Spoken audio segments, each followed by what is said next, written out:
Olá! Neste segundo vídeo sobre esta série que nós estamos aqui analisando, dentro do estudo da psicoacústica, analisando o gráfico de audibilidade, nós vamos ver agora o gráfico propriamente dito. E nós vamos ver todas as curvas que esse gráfico mostra e entender o que elas significam. Nós temos certeza que muitos técnicos e engenheiros de som conhecem esse gráfico.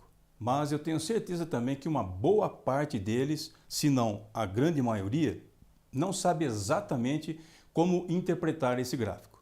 Então, a partir de agora, nós vamos fazer um estudo deste gráfico, um estudo animado, e vocês vão entender como interpretar este gráfico de audibilidade. Eu sou o professor Santana e convido você a ser meu aluno.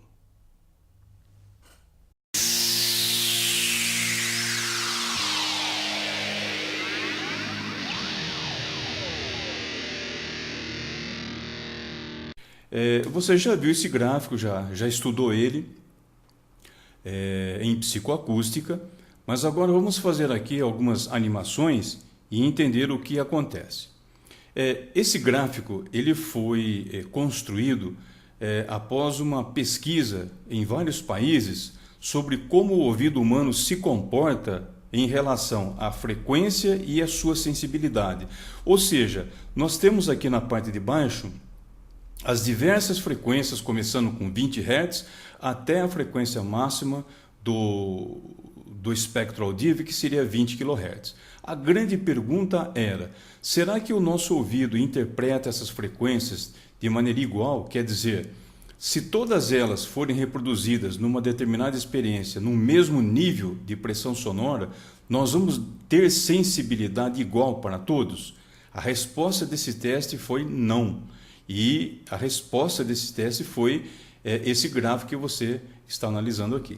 Então nós temos aqui no eixo horizontal as frequências, começando com 20 Hz e terminando com a máxima, que é 20 kHz.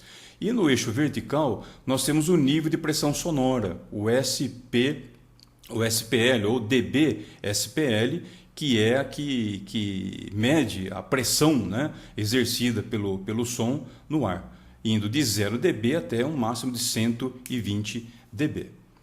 Posto isso, foi feita uma experiência exaustiva, colocando como padrão a frequência de 1 kHz.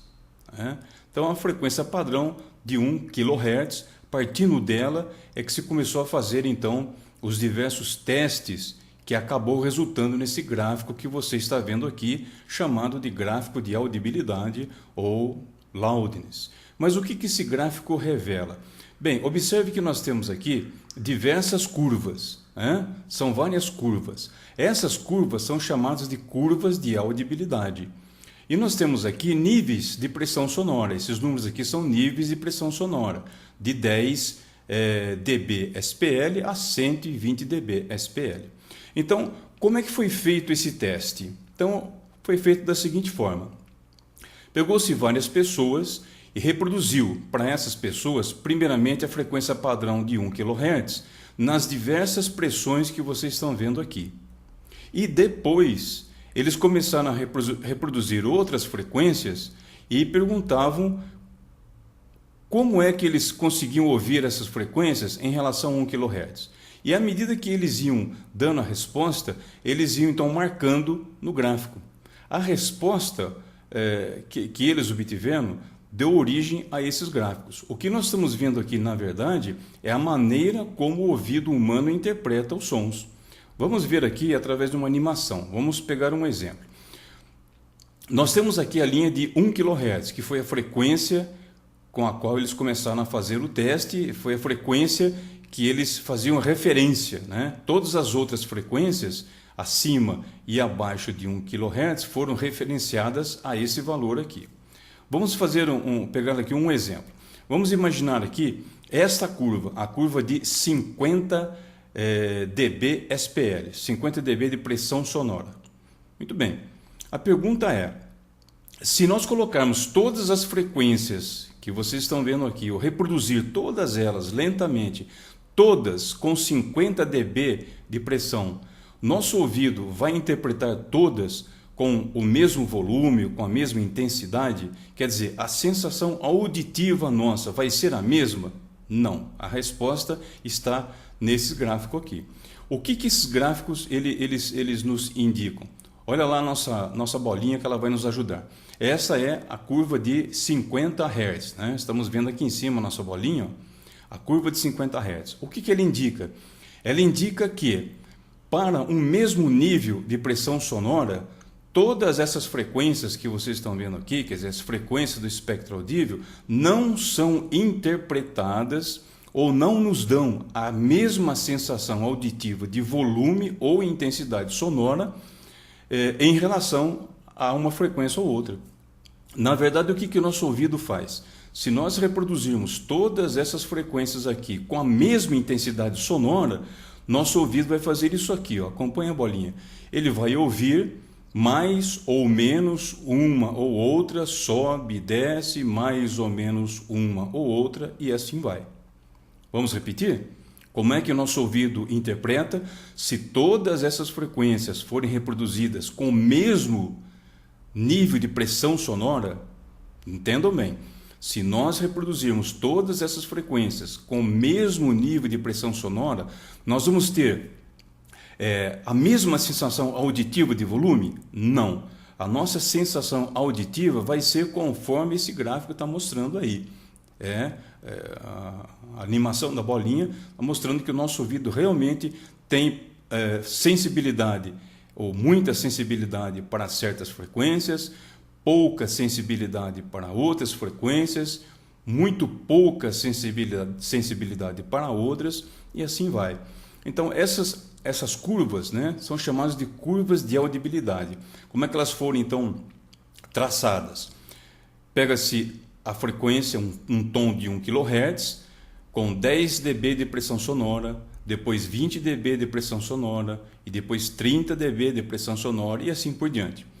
Para cada índice de pressão sonora, com 1 kHz, fez o teste com todas as outras. E aí colocava-se então um pontinho, né, para ir tracejando essa curva.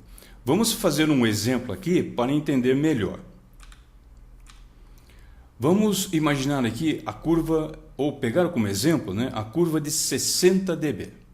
Então, a questão é, estamos reproduzindo um tom de 1 kHz a 60 dB SPL de pressão sonora. Repetindo, estamos reproduzindo um som de 1 kHz a 60 dB de pressão sonora. A pergunta é, se eu, por exemplo, olhem aqui, se eu, por exemplo, reproduzir uma outra frequência, um outro tom de 50 Hz, qual deveria ser o nível de pressão sonora dessa nova frequência para que nosso ouvido pudesse ter a mesma sensação sonora de volume ou intensidade que ele está tendo com 1 kHz reproduzido a 60 dB de pressão sonora? Repetindo a pergunta, se nós agora reproduzirmos um tom de 50 Hz, qual deverá ser o nível de pressão sonora desse novo som para que nosso ouvido interprete ele com a mesma sensação auditiva, ou seja, o mesmo volume que ele está tendo ouvindo 1 kHz a 60 dB? A resposta está na projeção que nós vamos fazer aqui. Observe só. Nós temos aqui no gráfico, né, no horizontal aqui, os 50 Hz, e agora nós subimos e vamos até onde? Nós vamos até a curva de 60, que é esse ponto aqui. Se fizermos agora a projeção para o gráfico aqui, o eixo de pressão sonora, olha só onde nós vamos achar aqui, ou encontrar, quase 80 decibel. Então, qual é a conclusão deste exemplo? Que, para que nosso ouvido possa ter a mesma sensação sonora de um som com 50 Hz e um outro com 1 kHz, quer dizer, para que ele possa sentir que os dois têm o mesmo volume, é preciso que o de 50 Hz seja reproduzido a uma pressão sonora aproximada de 80 dB, enquanto que de 1 kHz estaria sendo reproduzido a 60 dB. Então a diferença entre eles é de 60 a 80, 20 dB. Isso em termos de pressão sonora equivale a 10 vezes. Então vamos concluir aqui. Se nós estivermos reproduzindo um som de 50 Hz, qual deveria ser? Ou vamos inverter. Se nós estamos reproduzindo um som de 1 kHz com 60 dB de pressão sonora e agora quisermos ter a mesma sensação sonora reproduzindo um som com 50 Hz, qual deve ser a pressão sonora deste novo tom? Resposta: 20 dB a mais. Ou seja, um som de 50 Hz para ser ouvido ou interpretado ou ter a mesma sensação auditiva de um som de 1 kHz precisa ser 10 vezes mais intenso. É essa a conclusão, né, que nós chegamos estudando este gráfico. Espero que você tenha gostado desse vídeo. Lembrando que nós temos mais 2 vídeos. É uma série de 3 vídeos com o mesmo tema, mas abrangendo, né, toda a parte relacionado com o gráfico de audibilidade. Ele foi dividido porque ficaria muito extenso, um vídeo de quase 30 minutos no YouTube não é conveniente, por isso que nós dividimos ele em 3 partes. Lembrando que mesmo esse vídeo por inteiro, com seus 30 minutos, ele representa uma pequena parte de um conjunto, um universo muito maior de assuntos que são abordados no nosso curso de técnico de som, que eu convido você a fazer conosco. Vocês têm aí em cima na tela os links para as outras 2 partes e também, se vocês quiserem aí receber outros vídeos, né, de informações na área de áudio, acústica e eletrônica, por favor, se inscrevam em nosso canal. Eu sou o professor Santana e convido você a ser meu aluno.